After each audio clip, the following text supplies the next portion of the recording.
Hey, good morning, friends. This is Ken Winton, and welcome to Living Lighter Today. Today, I want to talk about a subject that most of us are quite aware of, and it's the subject of sin. But what I want to do is I want to approach it from a little bit different angle than perhaps you're used to. You see, we feel like the goal of the Christian life is to stop sinning. No, it's not. The goal of the Christian life is to stay focused on a beautiful God who's seated on a beautiful throne. So let me give you a quick illustration.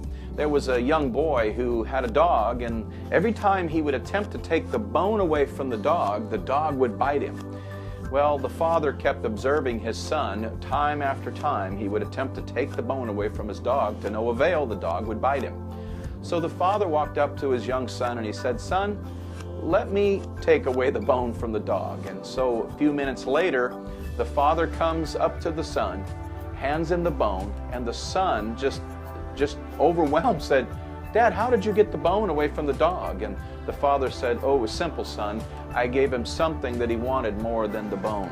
I gave him a steak." Well, the reality is, if you think that the goal of the Christian life is to stop sinning, well, listen to what Paul said in Galatians 5:16. He said, "Walk by the Spirit, and you won't carry out the desires of the flesh."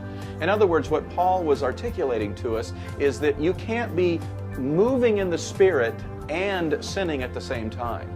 And there's no in between. You're either sinning or you're walking in the Spirit. So my friends, don't make the goal of your life to quit sinning. Make the goal of your life to gaze into the face of a beautiful God.